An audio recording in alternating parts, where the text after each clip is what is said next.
सुप्रभात। मैं जगेंद्र राणा। मोहग्रस्त नारद। मोहग्रस्त नारद, ये विषय हमारी आज की आध्यात्मिक चर्चा का। एक बार ऐसा हुआ कि नारद जी घूमते घूमते हिमालय पर आए। गंगा किनारा है, पवित्र शांत दिव्य भूमि है।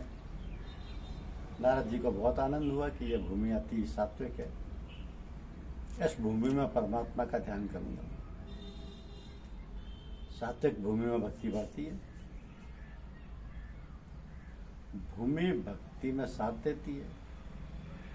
जिस भूमि में जो कार्य हुआ हो उस कार्य के सूक्ष्म परमाणु उस भूमि में भ्रमण करते हैं। गृहस्थ के घर में काम के वासना के परमाणु फिरते हैं। जहाँ ममता होती है वहाँ विषमता होती है। गृहस्थ के घर में विषमता का पाप है। गृहस्थ का घर भोग भूमि है। भोग भूमि में भक्ति बढ़ती नहीं। उसी प्रकार कसाई के घर में हिंसा होने से तुम वहाँ जाओगे तो तुम्हारा मन अशांत होगा। वहाँ जाने के बाद मन में राजस भाव जागृत होगा। तो मंदिर में जाओ जिस जगह प्रभु का नाम संकीर्तन होता है, उस जगह जाओ। जिस स्थान पर सत्कर्म होता है उस स्थान पर जाओ तो तुम्हारे मन में सात्विक भावना आएगी। दिव्य भूमि देखकर नारद जी के मन में भक्ति वर्धित हुई। तो गंगा के किनारे नारद जी परमात्मा का ध्यान करने बैठे। आदि नारायण भगवान का ध्यान करते करते उनकी समाधि लग गई। सहज विमल मन लागी समाधि। नारद जी समाधि में देह सुध भूल गए। तो स्वर्ग के राजा इंद्र को शंका हुई कि नारद जी ऐसी तपस्या क्यों करते हैं। इनको स्वर्ग का राज चाहिए अथवा कुछ और। नारद जी की तपस्या में विघ्न करने के लिए इंद्र ने कामदेव को प्रेरित किया। और इंद्र ने कामदेव को आज्ञा दी कि नारद जी बहुत दिनों से ध्यान करते हैं, तुम वहां जाकर उनकी तपस्या में विघ्न डाल दो, उनकी तपस्या को भंग कर दो। कामदेव जहाँ नारद जी ध्यानमग्न बैठे थे वो अप्सराओं के साथ आए। कामदेव का पुत्र है बसंत। कामदेव उस बसंत ऋतु को भी साथ लेकर आया। तो वहाँ सुंदर फल फूल खिल रहे हैं। फल फूलों का भार से वृक्ष झुक रहे हैं। मंद सुगंधित शीतल वायु बह रही थी। अप्सराओं ने नाच गान किया। कामदेव ने बाण मारा। जगत को देखने में मन का काम आता नहीं। जगत को देखने से मन में काम आता नहीं। जगत सुंदर है ऐसा समझकर देखने से तो मन में काम प्रवेश करता है। दृष्टि दो प्रकार की है, एक अपेक्षात्मक और दूसरी उपेक्षात्मक। तो मनुष्य पूरे दिन आंख बंद करके बैठा रह सकता नहीं। आंख तो खोलनी पड़ती, और आंख खुली हो तो जगत दिखता ही है। परंतु ज्ञानी महापुरुष जगत को उपेक्षा भाव से देखते हैं और अपेक्षात्मक दृष्टि केवल ईश्वर में ही रखते हैं। तो ईश्वर के बिना अन्य सब तुच्छ है। जगत को उपेक्षा भाव से देखने की आदत डालो। ये जगत बहुत सुंदर है ऐसा समझकर देखोगे तो आंख बिगड़ेगी, मन बिगड़ेगा। तो सुंदर तो ये जगत जिसने बनाया है वो परमात्मा है। ठाकुर जी अति सुंदर है, ये जगत सुंदर है ऐसी कल्पना मन में जब तक है तब तक संसार का मोह छूटता नहीं। संसार की प्रत्येक वस्तु में माया रखी गई है। माया के कारण ये सुंदर लगती है और इसी कारण उसके प्रति मोह होता है। तो सौंदर्य मन की कल्पना मात्र है। सौंदर्य आँख में है और उसका आरोप मनुष्य वस्तु में करता है। जिसकी आँख में काम है उसे संसार में सुंदरता लगती है, उसको संसार के विषयों से मोह होता है। जिस सौंदर्य को देखने से विकार आए, मोह उत्पन्न हो, वह सौंदर्य है ही नहीं। सुंदर तो एक श्री राम है। श्री राम की सुंदरता को लेकर जगत सुंदर दिखता है। तो जिसको संसार में सुंदरता भासती है, जिसको संसार के विषयों में मोह होता है, जिसका मन संसार में फंसता है, वो परमात्मा की भक्ति करता नहीं, संसार की भक्ति करता है। श्री राम में मन लगाए, संसार के पदार्थ में जिस प्रकार मन लगाया हुआ है उस रीति से श्री राम में लगाए तो भक्ति हो सकती है। संसार के विषयों का मोह छोड़ो तो भक्ति हो सकती है। माया घटे तो भक्ति बढ़े, संसार बढ़े। और संसार के स्वरूप में आसक्ति का नाम माया और प्रभु के स्वरूप में आसक्ति का नाम भक्ति है। संसार के स्वरूप में आसक्ति का नाम माया और प्रभु के अस्तित्व में आसक्ति का नाम भक्ति है। तो स्वरूप आसक्ति के बिना भक्ति सिद्ध होती नहीं। नारद जी तो महान भक्त हैं, निर्विकार हैं, काम विजयी हैं। नारद जी हाथ खोलते हैं, परंतु वे सबको उपेक्षात्मक दृष्टि से देखते हैं। परमात्मा का सतत स्मरण करते हैं। नारद जी के मन में थोड़ा भी विकार आता नहीं। कामदेव ने बहुत प्रयत्न किया, तब भी नारद जी निर्विकार रहे। कामदेव को नारद जी की शक्ति का विश्वास हो गया।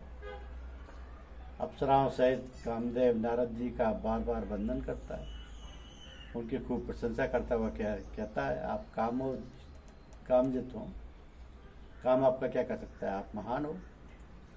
नारद जी का वंदन करके कामदेव स्वर्ग में इंद्र की सभा में जाता है, नारद जी की वहाँ प्रशंसा करता है, सुनकर सबको आश्चर्य होता है। तो नारद जी काम पर तो विजय प्राप्त करते हैं, परंतु नारद जी के मन में सूक्ष्म अभिमान जागता है। इनके मन में एहम आता है कि काम पर मुझे विजय मिली है। पीछे नारद जी के राजधाम में आते हैं। नारद जी आए, ऐसे भगवान शंकर को बहुत आनंद हुआ। भगवान ने उठकर नारद जी का स्वागत किया और आसन दिया, कहा बहुत दिनों पीछे तुम आए हो, आज तक कहाँ थे। तो नारद जी ने कहा, महाराज मैं तो हिमालय में ध्यान करने बैठा था, समाधि में मन स्थिर करके परमात्मा का चिंतन करता था। भगवान ने कहा बहुत अच्छा किया, परमात्मा का ध्यान करना ही महान पुण्य है। तुम दान दो, यात्रा करो, उससे मन शुद्ध होता नहीं।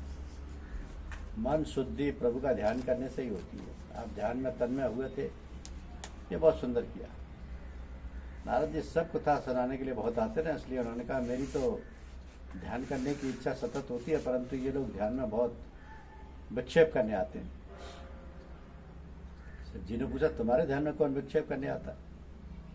नारद जी ने कहा पहले कामदेव आया था, अनेक अप्सराओं के साथ लाया था, बहुत उद्यम करता था।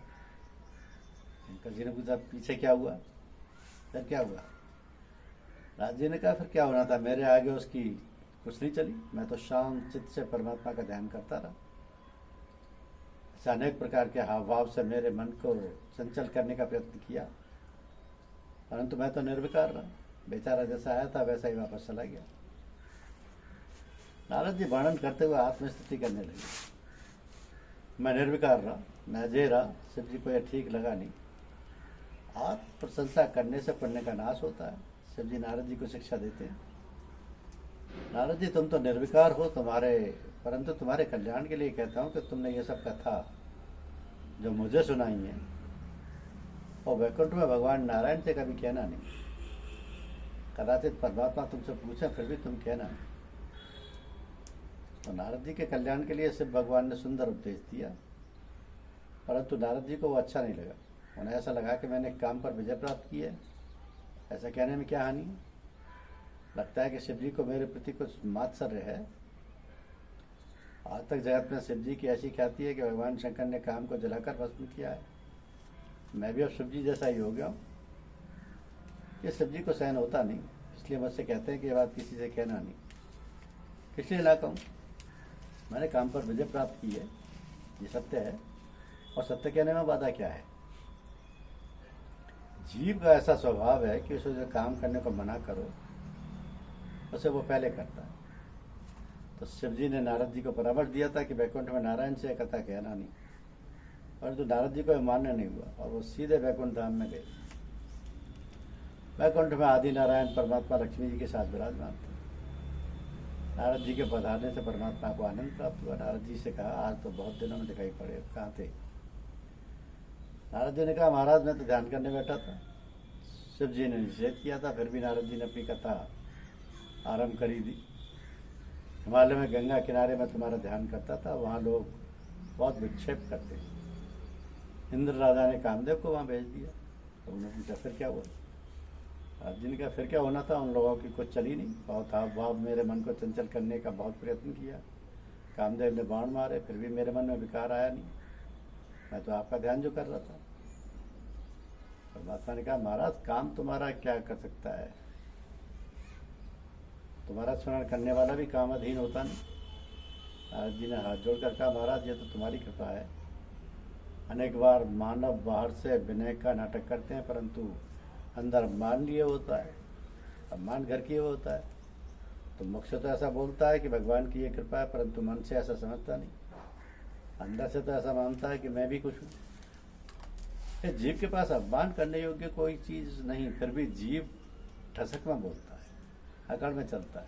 मनुष्य बोलता है तब अधिकतर अभिमान में बोलता है। तो मनुष्य ऐसा समझता है कि मैं दूसरों की अपेक्षा अधिक चतुर हूँ। ठसक में बोलना ईश्वर को रुचिकर नहीं। अभिमान मनुष्य का शत्रु है। व्यवहार का काम करते हुए मनुष्य को बहुत मान मिलता है, बहुत धन मिलता है और कुछ उन्नति होती है तो उसे अभिमान हो जाता है। तो अभिमान से अन्य दुर्गुण भी आ जाते हैं। अभिमान को लेकर जीव दुखी होता है, फिर भी मनुष्य अभिमान छोड़ता नहीं। मनुष्य में दैत्य का आना अति कठिन है, दैन्य का आना अति कठिन है। तो परमात्मा से नारद जी ने कहा, मैं काम के ऊपर विजय प्राप्त कर सका, ये सब तुम्हारी कृपा है। भगवान समझ गए कि नारद जी के मन में इस समय अभिमान आया है कि अभिमान का वृक्ष बढ़ जाएगा तो अनर्थ होगा। तो स्वयं को शिव जी के समान गिनते हैं। शिव जी ने मना किया, फिर भी इन्होंने ये सब कथा मुझे सुनाई है। मेरे भक्त के मन में अभिमान जागृत हुआ है, इसका मुझे विनाश करना ही चाहिए। अभिमान घर कर जाएगा तो भक्त का बड़ा है तो होगा। तो परमात्मा ने लीला की। नारद जी वैकुंठ से जा रहे थे तो मार्ग में प्रभु ने माया का विस्तार किया। सुयोजन एक अतिशय सुंदर विशाल दिव्य नगरी है। इस नगरी में शील निधि नामक राजा राज्य करते हैं। नगरी के स्त्री पुरुष भी कामदेव के समान सुंदर है, सब ज्ञानी है। वैकुंठ के समान ये दिव्य भूमि। नारद जी को आश्चर्य हुआ, ये नगरी कौन सी है, ऐसा विशाल मंडप क्यों बांधा गया है। नारद जी ने लोगों से पूछा, उनको जानकारी मिली कि शील निधि राजा की ये राजधानी है। उसकी राजकुमारी विश्वमोहिनी का स्वयंवर होना है। स्वयंवर में देश विदेश के राजा महाराजा एकत्रित हुए। ये सब भगवान की माया है। भगवान एक एक क्षण में अनेक स्वरूप धारण करके लीला करते हैं। नारद जी को आश्चर्य हुआ तो राजमहल में गए। शील निधि राजा उठकर खड़े हो गए। नारद जी को उन्होंने स्वागत किया और कहा, महाराज आप संत हो, हमारे घर पधारे हो। पुत्री का विवाह स्वयंवर निश्चित हो गया। अनेक देश के राजाओं को निमंत्रण दिया हुआ। राजा ने विश्वमोहिनी कन्या को बुलाया। कन्या ने नारद जी का वंदन किया। नाम के अनुसार ही कन्या का रूप था। विश्वमोहिनी सुंदरता थी। नारद जी तो उसे एकटक देखते ही रहे। कन्या का रूप देखकर नारद जी का समस्त विवेक, वैराग्य और ज्ञान जाता रहा। नारद जी कन्या को बहुत देर तक देखते रहे और मन में आश्चर्यचकित हो कहने लगे, ये कितनी सुंदर है। तो नारद जी को अपने वैराग्य पर पूर्ण विश्वास था, किंतु आज वे कामाधीन होकर राजकन्या को देखने लगे। अति प्रचंड रघुपत के माया, जही न मोह असको जग जाया। तो परमात्मा की माया से बचना बहुत कठिन है। मनुष्य संसार छोड़ सकता है, परंतु काम के ऊपर विजय प्राप्त करना उसके लिए बहुत कठिन है। काम अदृश्य है। इस अदृश्य काम को मारना है। काम दिखता नहीं, परंतु वह सभी को मारता है। तो क्रोध चला जाता है, लोभ चला जाता है, परंतु काम जाता नहीं। बहुत सारे अनर्थ काम से होते हैं। काम बड़े से बड़े हृदय हो गए, यह हृदय पर आक्रमण करता है। लौकिक कामनाओं से काम बढ़ाता है और काम से क्रोध का जन्म होता है। कामात् क्रोधो विजायते। क्रोध से शक्ति का नाश होता है। जिसने ब्रह्मचर्य का पालन किया वह इंद्रियों पर तनिक भी विश्वास ना रखे। वृक्ष के नीचे विश्राम करने वाले और केवल जल के ऊपर निर्वाह करने वाले बड़े बड़े ऋषि भी भूल में पड़ जाते हैं, तो फिर साधारण जन की तो बात ही क्या है। शास्त्र में लिखा है कि जिसे ब्रह्मचर्य का पालन करना हो वह स्त्री का साथ ना रखे। मन में काम कब प्रवेश कर जाएगा ये कह नहीं सकते। काम के छाती के ऊपर चढ़ बैठने के बाद विवेक रहता ही नहीं। ज्ञानी ज्ञान भूल जाता है, वैरागी वैराग्य भूल जाता है, विद्वान विद्वता भूल जाता है।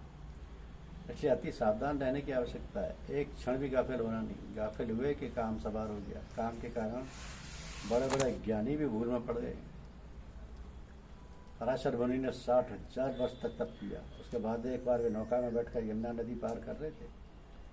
मल्ला की कन्या मत्स्यगंधा नाव चला रही थी। मत्स्यगंधा को देखकर ऋषि का तप छूट गया। मोह में भूल गए, कामाधीन हो गए। मत्स्यगंधा ने कहा, मैं तो एक शूद्र केवट की कन्या हूँ, आप पवित्र ब्राह्मण हो, आपके लिए योग्य नहीं। परंतु पराशर ऋषि अनुसंधान भूल गए। उन्होंने मत्स्यगंधा का हाथ पकड़ लिया मत्स्य गंधा ने फिर कहा अभी दिन का समय है, लोग हमें देखते हैं, दिवस में ऐसा कार्य करना शास्त्र द्वारा निषिद्ध है। पराशर ऋषि ने तपोबल के प्रभाव से सूर्य को एक बादल की ओट में करके आसपास अंधकार उतार दिया। पराशर सूर्य ढक सके परंतु काम को दबा नहीं सके। काम ऐसा प्रबल है, काम को जीतना दुष्कर है। जीवन में अंतिम श्वास तक काम के ऊपर विश्वास करना नहीं, काम किस समय दगा करेगा ये कहा जा सकता है। भगवान शंकर माता पार्वती से क्या कहते हैं, नारद जी को कोई जरूरत ना थी तो भी उन्होंने शील निधि राजा से कहा कि तुम्हारी कन्या का हाथ मुझे देखना है।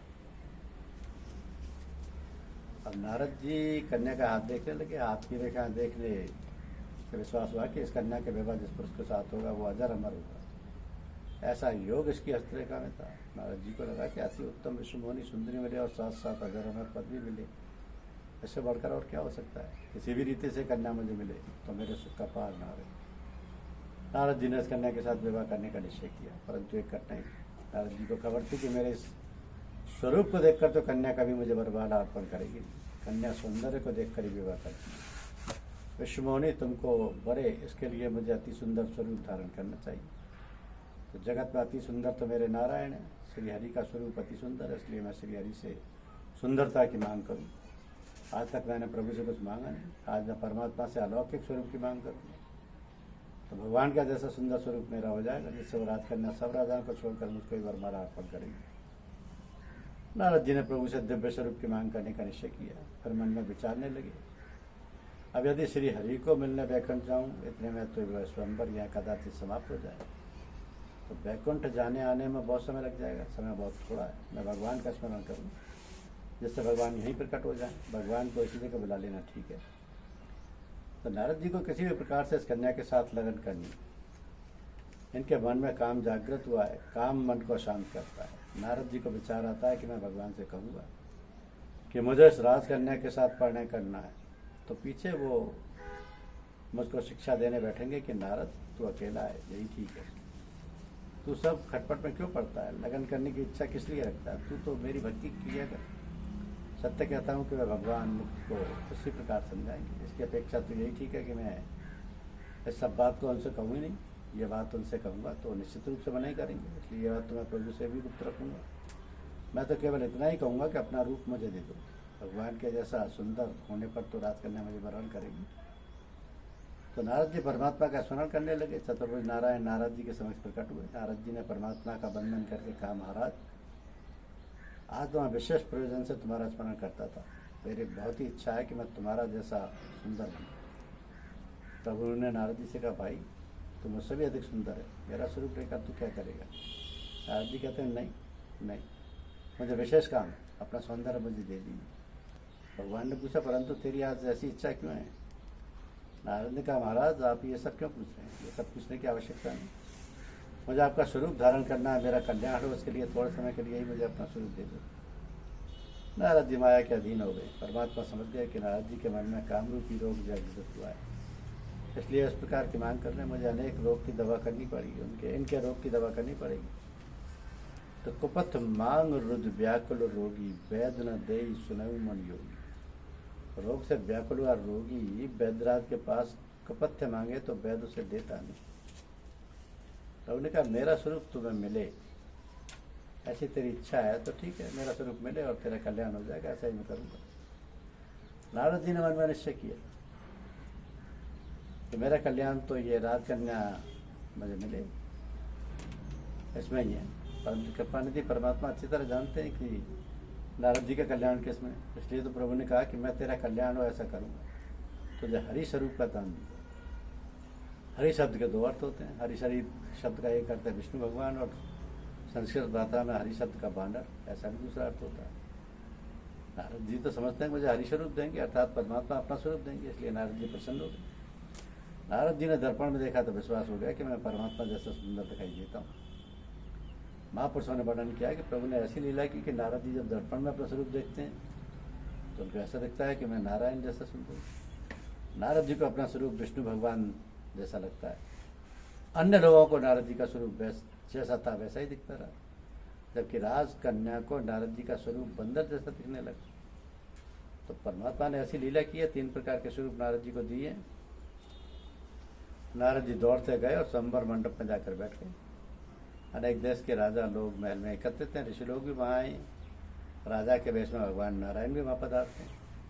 शीलनिधि राजा की अति सुंदर राजकन्या विश्वमोहिनी हाथ में जयमाला लेकर स्वयंवर मंडप में आती है।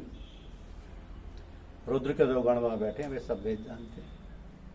उनको नारद जी का स्वरूप बंदर का दिखता है। वे नारद जी से कहते हैं, महाराज प्रभु ने तो तुमको बहुत ही सुंदर स्वरूप दिया, राजकन्या तो तुमको ही वरण करेगी।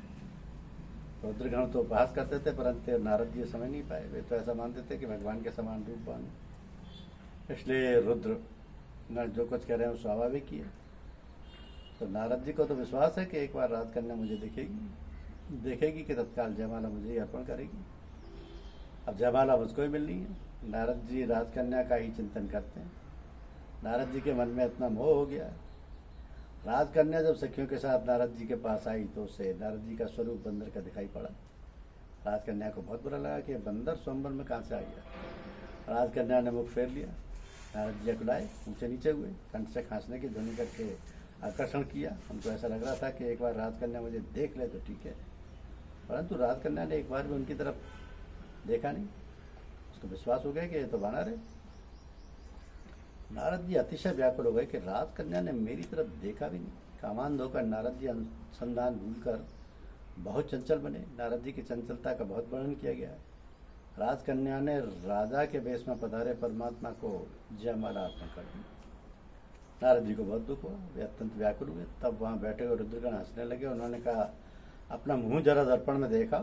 नारद जी वहाँ से उठकर चले गए। जल में पृथ्वी में देखा तो दिखाई पड़ा कि मुझे तो वानर का स्वरूप मिला है। नारद जी बहुत दुखी होकर रोने लगे। प्रभु ने मुझे वानर का स्वरूप दिया। नारद जी का कल्याण करने के लिए प्रभु ने लीला की थी कि मुनि हित कारण कृपा निधाना, दीन रूप न जाए बखाना। नारद जी ने स्नान किया तो उनका वानर स्वरूप अदृश्य हो गया। नारद जी को अपना असली स्वरूप प्राप्त हो गया, परंतु इनको प्रभु पर बड़ा क्रोध आया कि मेरा बड़ा अपमान कराया। मुझसे कहा था कि तेरा कल्याण होगा, ऐसा करूँगा, और मुझे दिया वानर का स्वरूप। अब की बार में ले लो, उनको भी थोड़ा बता दूंगा। जगत में मेरी हंसी कराई, मुझे मूर्ख बनाया, मैं सब देखूँ। नारद जी की आंखें क्रोध से लाल हो गई, होठ फटने लगे, अंग प्रत्यंग में रोष प्राप्त हो गया। परमात्मा को शाप देने के तैयार हो गए। परमात्मा तो बात करते ही थे। जिस रास्ते से नारद जी जा रहे थे उस रास्ते से ही परमात्मा सामने से निकले। उनके साथ में एक और लक्ष्मी जी थी और दूसरी विष्णुमोहिनी थी। देखकर नारद जी की आंखें चौंधिया गई। भगवान ने नारद जी को देखा और कहा, महाराज आज तुम चंचल क्यों दिख रहे हो, आज क्यों उदास हो रहे हो। नारद जी खड़े हो गए। उनके क्रोध की सीमा बढ़ती गई। होश आवाज भूलकर अति क्रोध में नारद जी ने भगवान को भी शाप दे बैठे। जब भगवान ने अपनी माया का निवारण किया तब मुनि का मोह भंग हुआ और उन्होंने भयभीत होकर प्रभु के चरण पकड़कर क्षमा याचना की। धन्यवाद।